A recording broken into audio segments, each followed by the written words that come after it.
Bon, on va commencer par une séquence nostalgie, mais peut-être avant la séquence nostalgie, je voulais d'abord vous dire tout le plaisir que j'ai à être là parmi vous ce soir. Et puis, voilà, c'est une opportunité pour moi peut-être de vous présenter une vision un peu décalée de cette question de la voiture autonome qui est souvent présentée comme avant tout un fait technologique. Quelque chose d'inéluctable qui va bientôt nous arriver dessus et avec lesquels il faudra faire quelque chose. Moi, j'avais envie de prendre le contre-pied de ça et puis de vous présenter un certain nombre peut-être de réflexions autour de qu'est-ce qu'on peut faire de cette voiture autonome, quels sont les enjeux politiques et sociétaux peut-être qui l'entourent. Alors, ça va être un peu impressionniste parce que nécessairement, on est un peu au début de la réflexion. En plus, ce pas des thèmes qui sont beaucoup abordés par les chercheurs pour le moment, donc je vous demanderai un peu d'indulgence. Puis le but, c'est surtout de débattre, en fait. Donc voilà. Je vous présenterai au fil de mon exposé des résultats, plutôt que de vous présenter les images qu'on voit sur Google, des voitures autonomes dans tous leurs états, etc. J'ai plutôt choisi d'adosser mon propos à des résultats de travaux qu'on a pu mener, ce qui permet d'être à la fois plus précis, mais aussi peut-être un peu moins général. Donc voilà, mon propos sera quand même assez focalisé sur certains aspects. Mais peut-être avant tout cela, j'avais envie de vous faire un aveu. J'espère que ça ne va pas vider la salle d'un coup, mais je suis un amateur d'automobile. Et je possède ce véhicule que vous voyez en photo, qui est une Renault 12 TS de 1975. Alors, elle a un look imitation Gordini. Elle a des sièges en simili-cuir. Elle a 61 chevaux, un double carburateur, 61 chevaux à 5500 tours minute. Quand vous la faites vraiment accélérer, ça sent l'huile chaude dans tout l'habitacle. Elle est extrêmement inconfortable, mais j'ai un plaisir fou à la conduire. Et donc, je voulais commencer par là en disant quelque part la voiture autonome, c'est la fin du désenchantement de l'automobile. C'est-à-dire que l'automobile, moi qui apprécie de conduire, ce que j'apprécie dans l'automobile, c'est finalement qu'elle peut permettre encore, suivant comment on l'utilise, de réenchanter le déplacement. Et moi, je suis volontiers un chantre de l'automobilisme en ce sens-là, c'est-à-dire l'acte de se déplacer en voiture, mais pour le plaisir, sans forcément chercher la vitesse, sans forcément chercher une manière de se présenter, la consommation, etc. Mais simplement peut-être le plaisir de conduire un véhicule qui n'est pas forcément facile à maîtriser, celui-ci. Moi, quand je l'ai acheté il y a quelques années, j'ai été la chercher à Moudon, cette voiture, et j'ai pris le volant. Et au premier virage, j'ai failli le finir dans le décor parce qu'en fait, une voiture de cette époque, elle a une tenue de route beaucoup plus incertaine qu'une voiture contemporaine. Et elle n'accepte pas que vous accélériez au milieu du virage, par exemple. Voilà, une voiture, elle peut aussi avoir une valeur d'usage, ça peut être un objet de plaisir. Mais du coup, qui dit plaisir dans l'utilisation de la voiture, dit aussi utilisation mesurée. Voilà, moi, j'ai jamais eu de plaisir à aller travailler en voiture. Le plaisir qu'on peut avoir à rouler en voiture, c'est évidemment dans d'autres conditions. Et bon, voilà. Donc, c'est peut-être associé, en tout cas pour moi, à une certaine forme de flânerie et de lenteur et un certain art de vivre. Voilà, donc je voulais commencer par ça parce que c'est une vision de l'automobile qu'on a complètement perdue. L'automobile est devenue un espèce d'objet qu'on utilise de façon anonyme, un objet de masse qui est à notre service au quotidien et qu'on consomme, mais la voiture, ça peut aussi être autre chose. Alors, la voiture, maintenant, si on revient peut-être au sujet de la soirée, la question de la voiture autonome, moi, j'avais envie de l'aborder en disant, elle s'inscrit dans un programme plus vaste qui est la digitalisation, ce qu'on appelle la 4e révolution industrielle. Alors, je ne sais pas comment on en est arrivé à 4. Pour moi, il y en a plus que 4 quand on commence à refaire l'histoire, mais ça dépend de ce qu'on appelle révolution industrielle aussi. Mais il y a un certain nombre de choses qui sont en train de se transformer et j'avais envie brièvement, pour entrer dans le sujet, peut-être d'aborder 4 de ces dimensions de la digitalisation qui permettra d'introduire la question de la voiture autonome, à partir de résultats de recherche. D'abord, la première de ces 4 dimensions, c'est la question des usages du temps. C'est-à-dire qu'avec les smartphones et autres plaisanteries qu'on a tous dans nos poches, ordinateurs portables, tablettes et autres, finalement, on a de plus en plus tendance à resynchroniser les activités de la vie quotidienne dans le temps et dans l'espace selon des modalités nouvelles. C'est-à-dire qu'il n'y a encore pas si longtemps, on était dans une séparation des fonctions relativement stricte. On se levait le matin, on se déplaçait pour aller sur un lieu de travail quand on est actif. Puis sur le lieu de travail, on travaillait, aussi bête que ça puisse paraître. Puis à midi, on prenait une pause. Éventuellement, on met une petite pause à 10h, grande pause à midi. Puis on recommençait à bosser l'après-midi. Et puis en fait, au travail, c'était essentiellement du travail que l'on faisait. Et puis quand on avait fini de travailler, on se déplaçait, on rentrait chez soi. On avait d'autres activités qui pouvaient être des activités de loisirs et autres. Toutes les villes sont organisées finalement avec cette séparation des fonctions. Alors c'est aussi hérité, ça pose aussi toute une série de problèmes, on est bien d'accord, mais c'est la charte d'Athènes, c'est les grandes conceptions de l'urbanisme dont Le Corbusier a été un des dignes pionniers. Mais disons, toute l'idée, c'était que la vie quotidienne, elle se déroule dans différents espaces et que ces différents espaces sont associés à des fonctions et à des rôles particuliers, et puis que quand on change de rôle ou de fonction, on se déplace. Et ça, c'est en train de radicalement changer. Alors, là, vous êtes extrêmement poli, j'ai l'impression qu'il n'y a personne qui est sur Facebook parmi vous, mais je vous garantis que les étudiants à l'EPFL, je suis désolé, Martin, parce qu'on est collègues, souvent quand même, on a les écrans, on se dit ils prennent des notes, mais en fait, ils ne prennent pas des notes. Ouais, ils sont sur leur email, etc. Donc, ce que je veux dire, c'est qu'on est dans un doux mélange. Il est de plus en plus convenu de pouvoir être interrompu au travail par un téléphone portable privé ou d'organiser sa soirée en réservant, je sais pas, n'importe quoi, des billets de concert depuis le lieu de travail, tout ça. Les sphères d'activité se mélangent. On travaille aussi de plus en plus chez soi, hein. Et on a finalement des usages du temps qui se transforment progressivement avec toute une série de problèmes d'ailleurs que ça pose et qu'on trouve notamment dans le domaine des transports. Ça, je voulais vous présenter simplement ce tableau qui est issu d'une recherche européenne dont on a tiré une bande dessinée pour que les résultats soient un petit peu plus digestes que dans des tableaux de régression multiple tels qu'on peut les présenter dans des articles scientifiques. Donc, il y a eu deux vagues d'enquêtes, une en 2007 et une en 2011, sur les grands mobiles en Europe. Et là, vous avez, pour les personnes qui utilisent le train, l'augmentation du pourcentage d'utilisation du temps dans le train pour faire différents types d'activités entre 2007 et 2011. Donc, c'est plus 13% entre 2007 et 2011 qui disent utiliser leur temps pour des activités de loisirs, plus 8% pour des activités de relaxation, du temps pour soi, plus 7% pour travailler. Donc, ça illustre bien cette transformation. De plus en plus, le temps de déplacement, lorsqu'il y a du confort, par exemple dans un train, lorsqu'on est assis, qu'on a à sa disposition une prise et une table, on fait quelque chose de ce temps et quelque part, c'est plus uniquement du temps de déplacement, ou ça peut être autre chose. Donc ça, c'était simplement pour vous illustrer ces transformations des usages du temps. Deuxième dimension de la digitalisation, outre les usages du temps, la question des services. Alors la question des services, là, ça touche... alors les usages du temps, ça touche les questions de mobilité et de transport. D'ailleurs, ça ne va pas forcément dans le sens de l'automobile, parce que lorsque vous conduisez, c'est difficile d'envoyer un texto. On peut encore y arriver. Moi, j'y arrive sur l'autoroute. Non, je plaisante. Je plaisante. Non, mais c'est extrêmement dangereux. Donc, en fait, on limite... Enfin, les activités qu'on peut faire en cours de route sont assez limitées.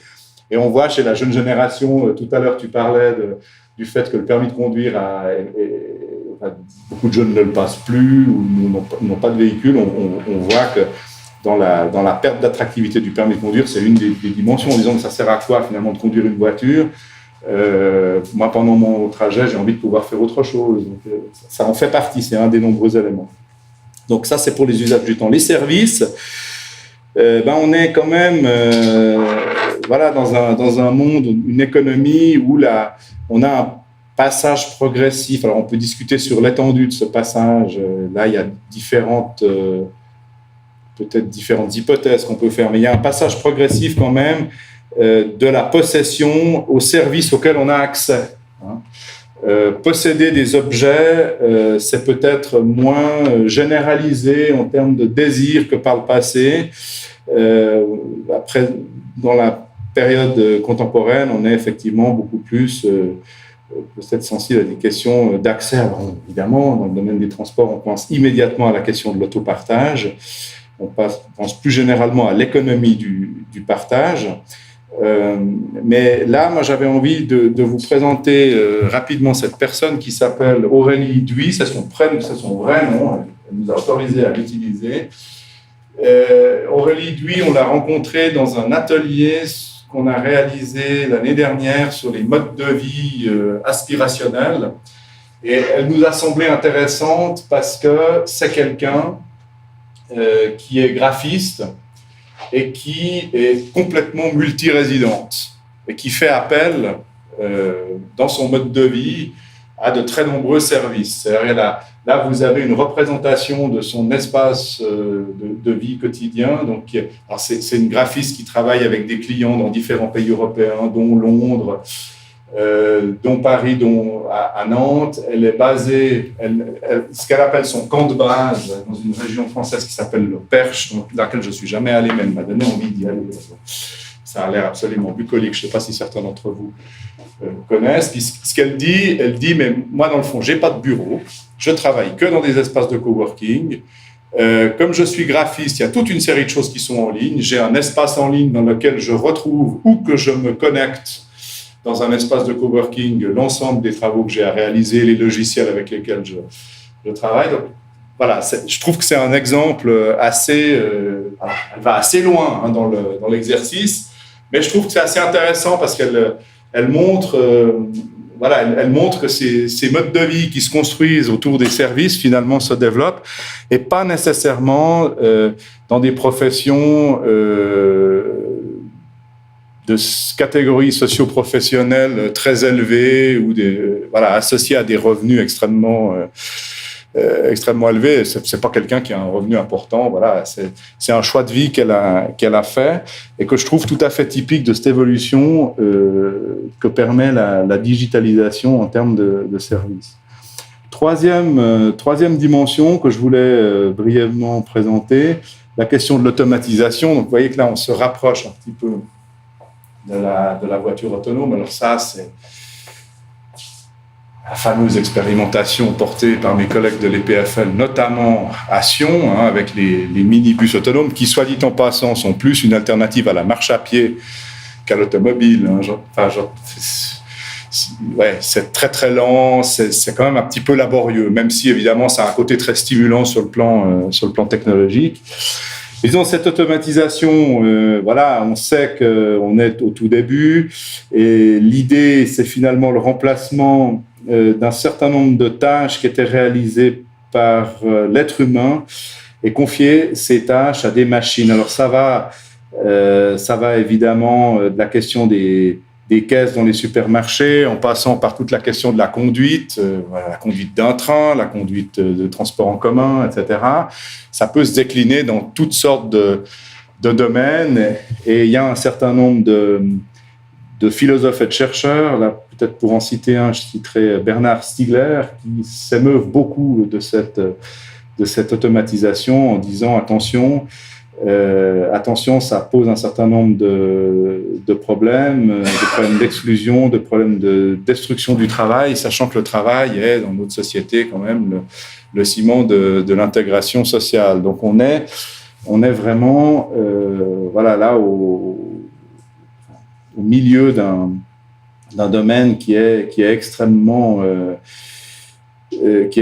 sensible, sachant que là aussi, peut le voir de façon ambivalente. Ces différentes évolutions, elles sont toutes ambivalentes. On peut aussi se dire, mais dans le fond, le travail que va remplacer la machine, c'est pas un travail très épanouissant. Si il y a un certain nombre d'objets qu'on peut construire de façon automatique, sans intervention humaine, par exemple liée à du travail à la chaîne, est-ce que c'est pas souhaitable? Est-ce que ça permet pas de libérer l'être humain d'un certain nombre de travails qui sont un peu avilissants, hein, si on repense à l'histoire des mouvements sociaux, ça renvoie aussi à ça. Mais alors évidemment, après la question, c'est de savoir, mais pour faire quoi? C'est-à-dire, comment est-ce qu'on partage le travail? Est-ce que le travail continue à rester un élément central de nos sociétés? Si ce n'est pas le cas, qu'est-ce qu'on invente pour remplacer le travail? Est-ce que c'est le revenu universel? Mais si c'est le revenu universel, est-ce que le revenu universel, il est suffisant pour donner un sens à sa vie? Je pense que ça pose des questions absolument fondamentales. Donc ça, c'est pour l'automatisation. Et puis, quatrième dimension sur laquelle je voulais revenir rapidement, c'est les big data. Ça, c'est encore un autre chapitre qui concerne également les transports. On laisse de plus en plus des traces et des vibrations en tout genre sur les réseaux Internet et autres. Ces traces et ces vibrations ont une puissance considérable quand on commence à les agréger. Ces traces, elles commencent à être utilisées. Par exemple, il y a la commune de Puy, dans la région lausannoise, qui a commencé à utiliser des données de Swisscom pour repérer des trajets de mobilité, donc sans faire d'enquête. Donc on voit qu'il y a effectivement là aussi, on est peut-être à l'aube d'une révolution absolument massive au niveau de ces big data. Là aussi, c'est très ambivalent. Ça va d'une vision en termes d'espionnage généralisé et finalement dévoiement de la sphère privée à peut-être des utilisations qui pourraient être tout à fait positives si on pense à un certain nombre d'applications collaboratives, etc. Là, l'exemple que vous avez sous les yeux, c'est issu d'une recherche qu'on a menée il y a quelques années pour Carte postale suisse. C'est la trace GPS d'une personne qui habite à Vevey pendant 15 jours. C'est tous les lieux qu'elle a fréquentés dans sa vie quotidienne. Les différents moyens de transport utilisés. C'est quelqu'un qui avait accepté donc, de porter un capteur. Vous voyez, il y a une certaine puissance. Là, c'est une personne, mais voilà, si on commence à avoir des milliers de personnes, effectivement, on voit apparaître quand même énormément d'informations. Donc là où je voulais en venir, alors il y aurait bien d'autres dimensions qu'on pourrait aborder. Ces quatre dimensions que je viens de vous présenter brièvement à propos de la digitalisation, elles me semblent centrales par rapport à la question de la voiture autonome, mais plus généralement du domaine de la mobilité. Mais il y en aurait bien d'autres qu'on pourrait développer. Mais ce que moi je retire de ces quatre cas, qu'on pourrait faire sans doute l'exercice avec d'autres dimensions, c'est que finalement ces évolutions des modes de vie et les évolutions technologiques qui leur sont adossées dans les quatre cas sont assez ambivalentes. C'est-à-dire que finalement, le bénéfice social et sociétal qu'on peut en retirer dépend beaucoup de ce qu'on en fait ou de ce qu'on n'en fait pas. Mais il n'y a pas, disons, un espèce de déterminisme technologique qui va dans un sens plutôt qu'un autre. On peut faire beaucoup de choses avec ces technologies. On peut les mettre au service de projets très, très différents. On peut, par exemple, les mettre au service de l'accroissement de la productivité, de l'accroissement du profit pour un certain nombre d'acteurs dominants, notamment les acteurs du capitalisme globalisé, mais on peut aussi en faire autre chose. Et je crois que ça, c'est très important parce qu'il y a un espèce de fatalisme dans le discours ambiant autour de l'avènement de la digitalisation et de la so-called quatrième révolution industrielle. Voilà, c'est pas aussi... il serait dommage de refermer le jeu en disant tout ça va nous arriver dessus d'une certaine manière et on ne peut pas y faire grand-chose. Et pour illustrer ce propos, j'avais envie de prendre l'exemple de la voiture autonome. Ça ne vous étonnera pas, vu le thème de la soirée.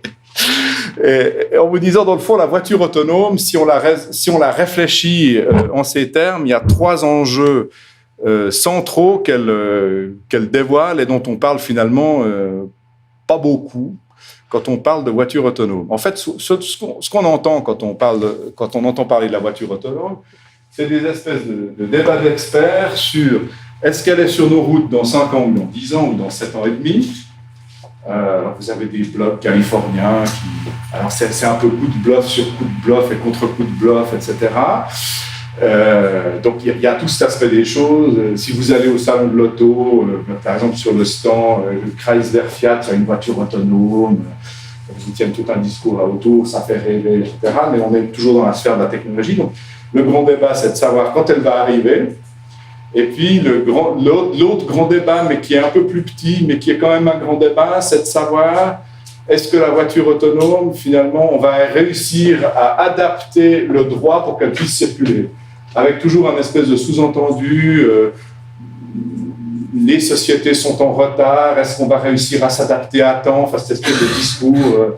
Donc, il y a l'idée d'une espèce d'idéologie du progrès technologique et le droit qui essaye de courir derrière. Mais à part ça, on n'entend pratiquement pas parler, à part ces 2 domaines, de la voiture autonome. Il y a encore un petit débat sur est-ce que la voiture autonome elle peut supporter sur la même chaussée des voitures non autonomes, puis comment se fait la cohabitation. Mais ça, si on regarde la masse des articles qui paraissent sur le sujet, ça reste vraiment un petit peu marginal. Donc les enjeux dont j'avais envie de vous parler ce soir, ils sont complètement écrasé par ce débat, et moi, il me semble absolument central. La première question qu'il faut se poser, c'est est-ce que la voiture autonome, c'est une voiture privée ou non ? C'est-à-dire, est-ce que c'est, si on prend l'hypothèse qu'elle est sur nos routes, elle est dans 25 ans, est-ce que cette voiture autonome, c'est la même voiture que celle qu'on a dans notre garage, mais à propulsion électrique et capable de rouler toute seule ? Ou est-ce que c'est la voiture mobility qui devient autonome ? Ce qui change beaucoup de choses, en fait. Ça, c'est des questions, c'est une question qui me paraît absolument essentielle. La voiture privée, la voiture autonome, la même voiture que celle qu'on a dans notre garage, mais en version autonome, elle est assez inintéressante d'un point de vue collectif. C'est-à-dire, vous imaginez, aux heures de pointe, la voiture, elle vous amène au travail, qu'elle rentre toute seule dans son garage chez vous. Vous avez même potentiellement doublé la circulation automobile en heure de pointe. Une pleine performance. Non, mais vous voilà, c'est quand même ça. Hein, parce qu'on imagine toujours des gens dans la voiture autonome, mais si elle est autonome, elle peut aussi très bien circuler sans personne dedans. Il n'y a aucun problème. Hein. Donc, on n'a pas résolu les problèmes d'encombrement, tous les problèmes que pose, toute une série de problèmes que pose l'automobile en milieu urbain. Hein, si on en reste au modèle de la voiture privée. Donc là, il y a un premier enjeu, moi, qui me paraît absolument essentiel.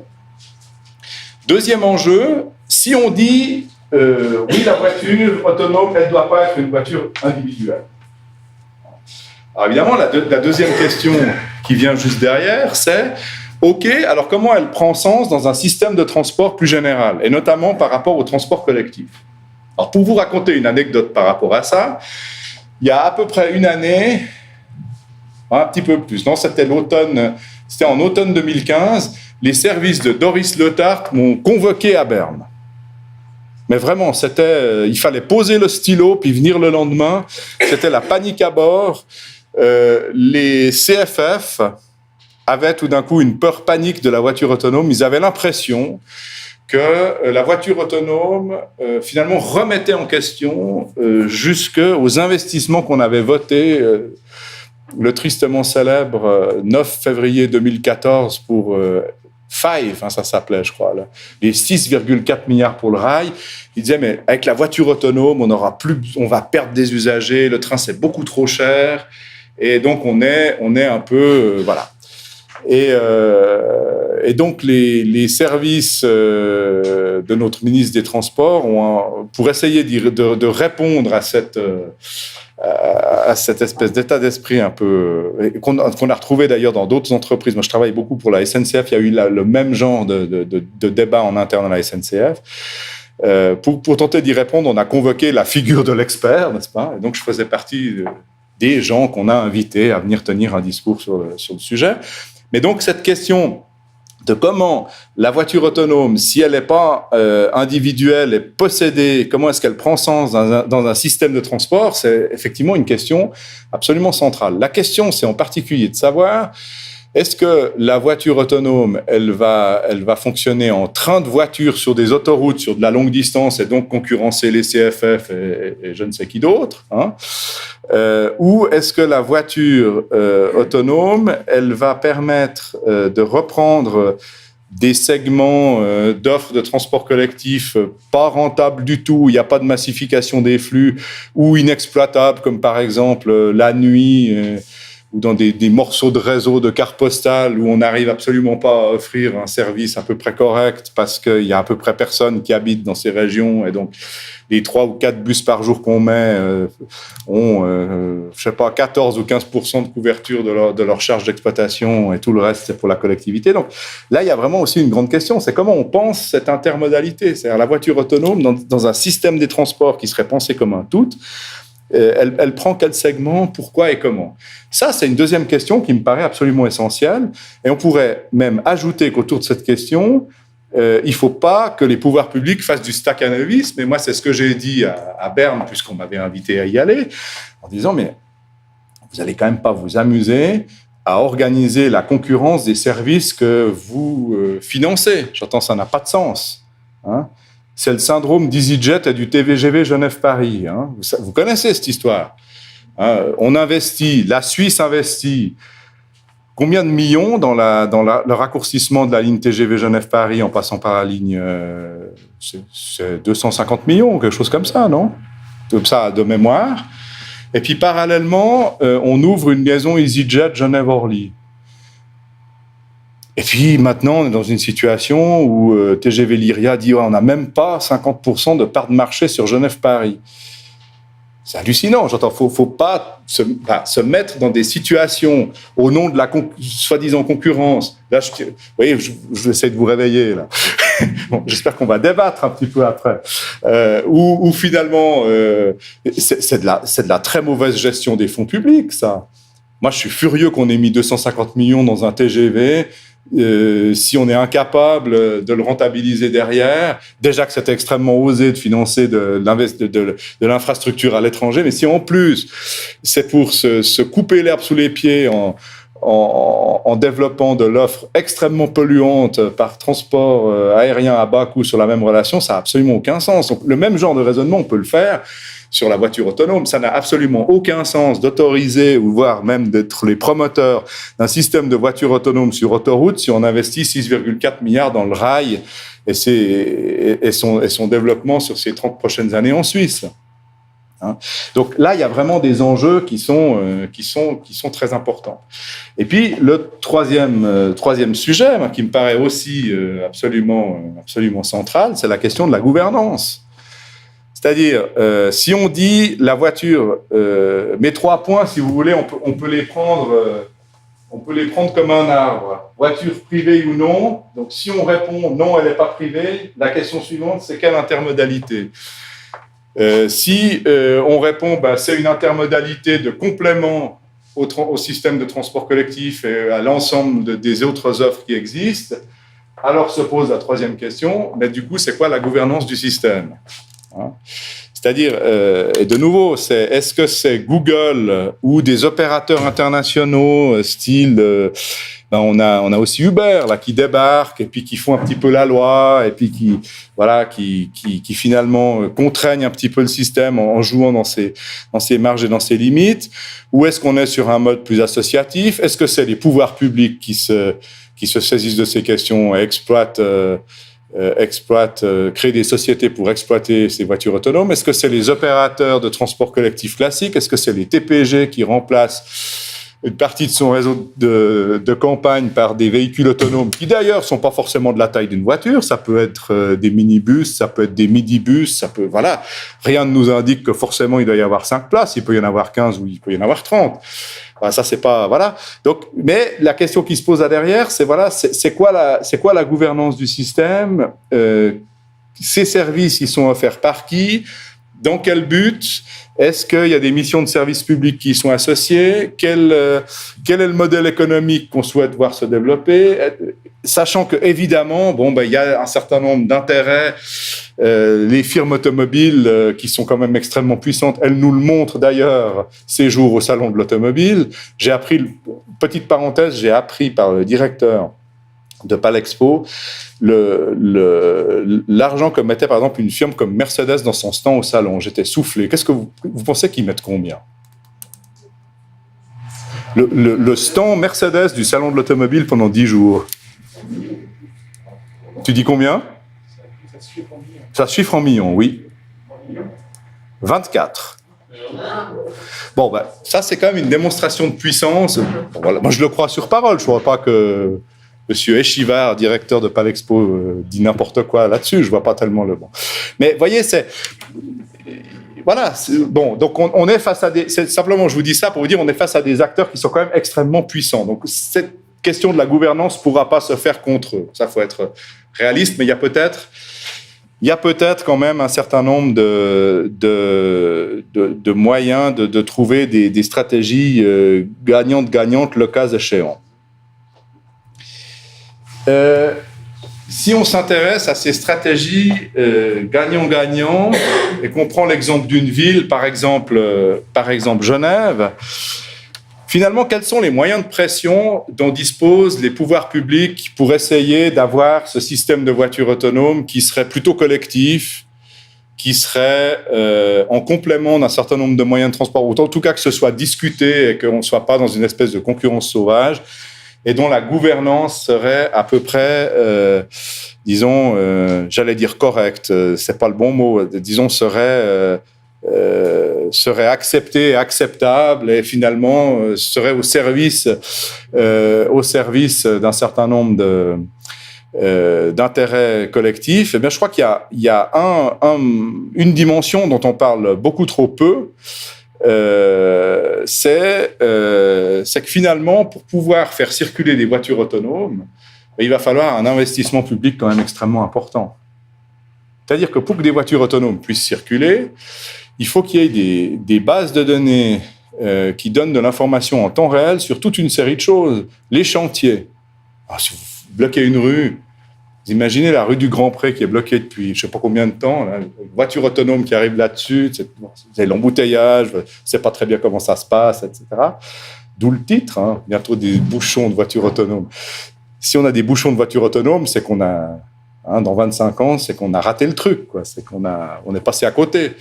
Ça veut dire que c'est de la voiture individuelle, probablement, puis ça veut dire qu'on n'est pas arrivé à trouver la bonne gouvernance, et puis que probablement non plus, on n'a pas la bonne intermodalité avec ce système, Mais donc, il y a toute la question des travaux, mais il y a aussi toutes les interventions d'urgence. Si tout d'un coup, il y a un incendie, on ferme une rue, etc., il va falloir pouvoir donner cette information. Il y a les plans de circulation qui changent.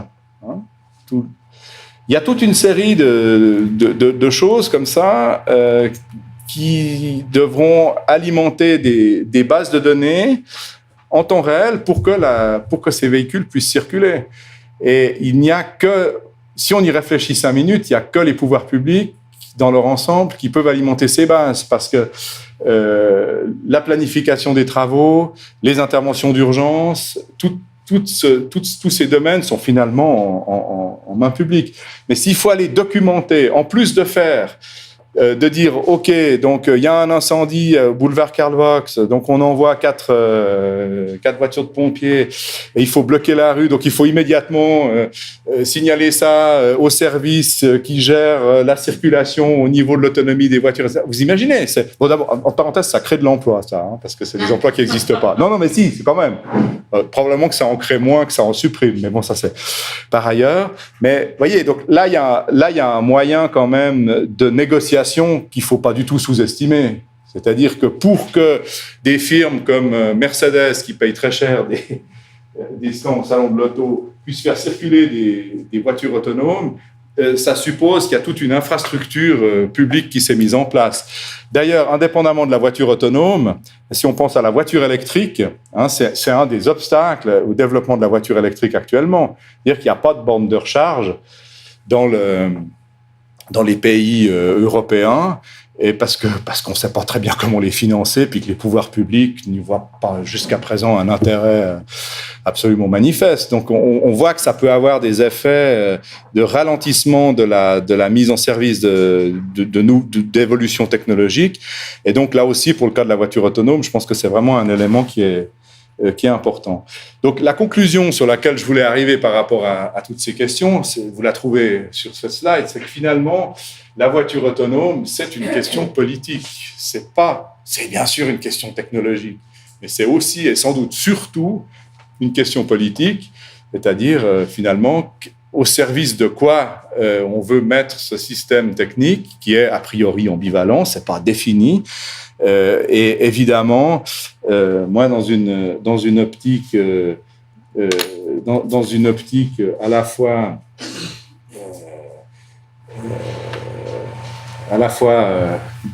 pour le bien commun et sociétal et une approche un peu humaniste, eh bien, je pense que il y a un certain nombre de la société civile devrait se saisir de ces questions dès maintenant pour se manifester. Je l'ai dit d'ailleurs il y a une semaine devant le PLR qui avait l'air plutôt d'accord, parce qu'ils m'ont invité à une assemblée qu'ils avaient organisée à l'université pour débattre de ces questions-là.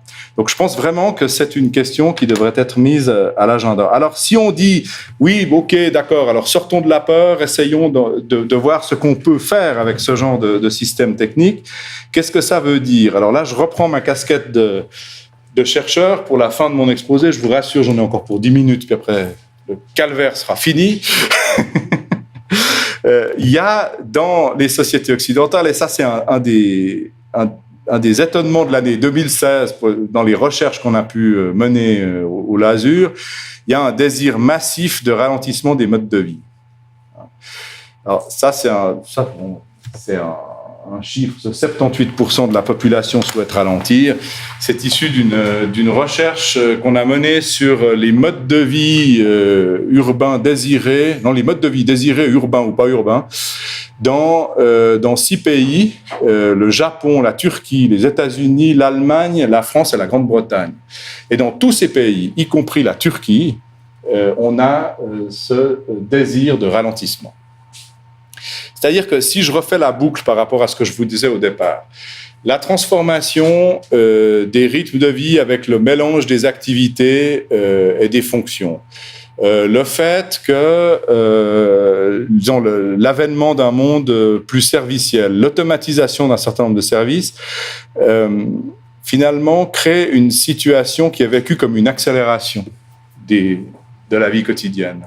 Pression d'être de plus en plus sollicité en permanence, certes par de petites sollicitations, mais de plus en plus sollicité. Et finalement, face à ça, il y a peut-être une aspiration assez massive au calme, à retrouver peut-être une certaine sérénité, à retrouver le temps pour approfondir un certain nombre de choses.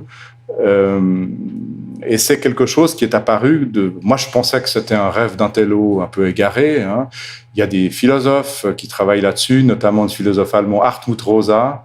Je ne sais pas si certains d'entre vous peut-être connaissent ses travaux sur ce que dit Rosa. Il dit le capitalisme globalisé actuel est en train de franchir de nouvelles étapes vers l'optimisation. Ça se traduit par une accélération des modes de vie, et le monde est bientôt invivable. C'est-à-dire qu'on n'a bientôt plus le temps d'approfondir quoi que ce soit. Il décrit un monde occidental qui devient une espèce de surface lisse dans laquelle on n'arrive plus du tout à approfondir. Et il dit, dans le fond, on va vers le burn-out généralisé, ce qui n'est pas très engageant, hein. Voilà. C'est un héritier des grands philosophes allemands critiques de l'école de Francfort, hein. Donc bon, voilà. Mais sans aller jusque dans ces thèses-là, on constate empiriquement qu'il y a effectivement ce désir de ralentissement qu'il faut sans doute faire émerger, politiquement comme quelque chose d'important. Là, je l'ai illustré par un extrait de la bande dessinée dont je vous ai montré tout à l'heure une autre planche. Voilà, ça représente la journée d'une personne voilà, en Île-de-France, mère célibataire qui jongle, etc.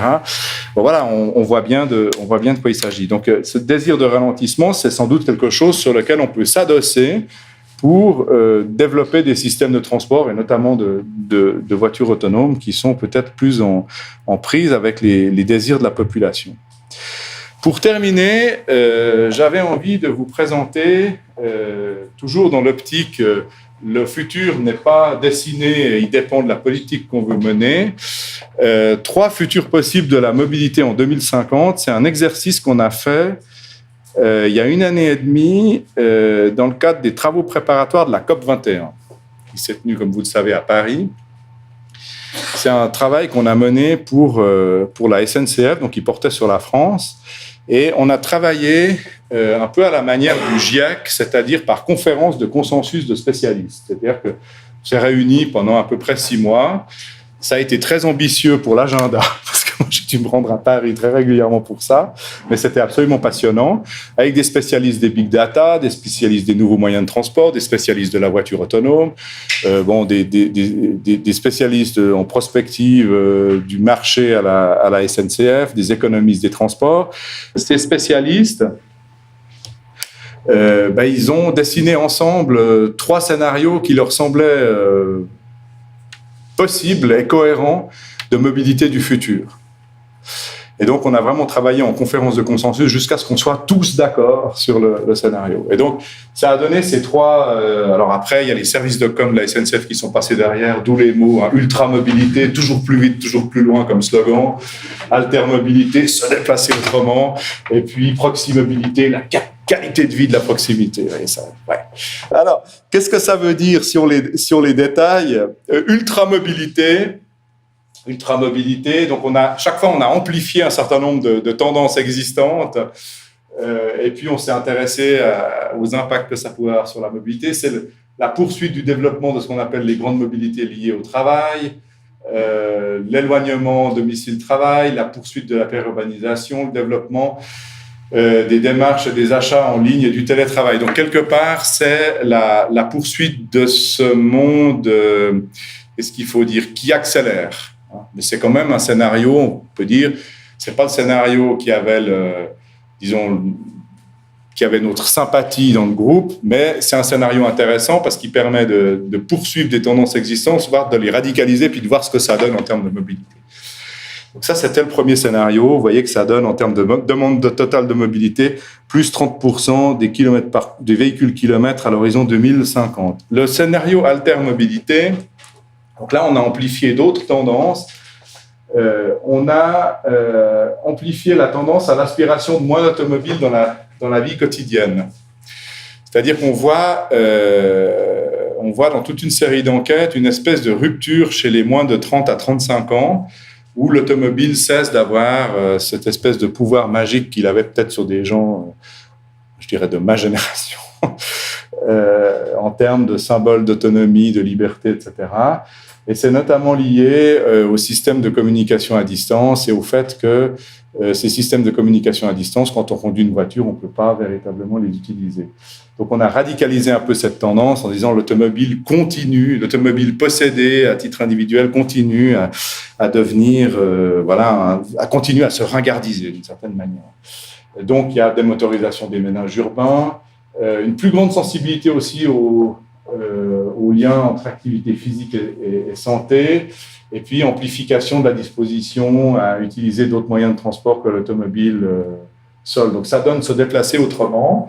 Alors, dans le cas de la France, ce qui était très intéressant, c'était que pour traduire, pour dire, bon, alors, si cette tendance s'amplifie, qu'est-ce que ça veut dire sur le plan de l'offre ?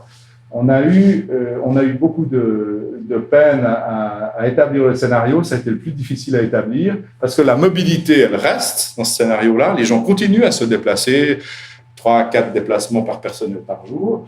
Et donc, s'ils commencent à utiliser d'autres moyens de transport que l'automobile, ça suppose l'existence d'une offre de porte-à-porte sur l'ensemble du territoire. Alors, pour la Suisse, je dirais, on n'en est pas forcément extrêmement loin. On a les prémices.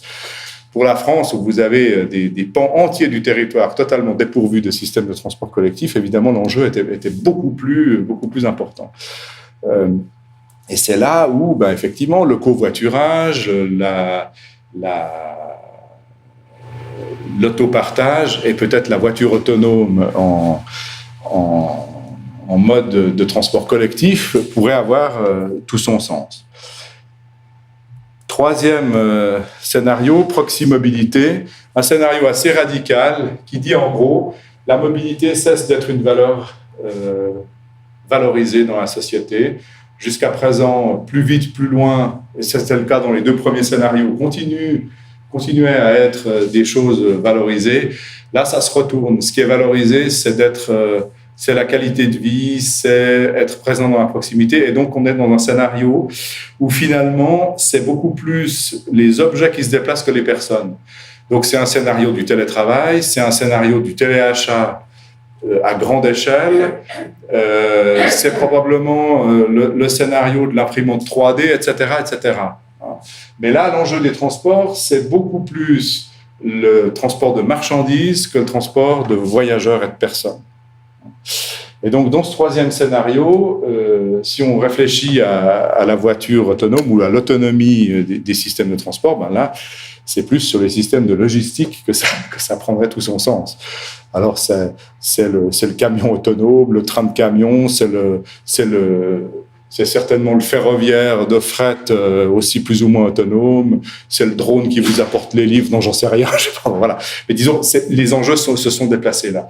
Donc, je voulais simplement vous montrer ces scénarios pour vous dire, bon, on les a fait évidemment, le premier il est plus probable que le deuxième et le deuxième plus probable que le troisième, mais néanmoins quand même, ce que ça montre, c'est que ces scénarios sont trois futurs possibles qui ont une certaine cohérence, qui sont assez différents et dans lesquels un moyen de transport comme la voiture autonome prend un sens radicalement opposé. Dans le premier scénario, la voiture autonome, elle est individuelle et possédée. Dans le deuxième scénario, c'est un transport collectif de voyageurs. Dans le troisième scénario, elle sert avant tout le fret.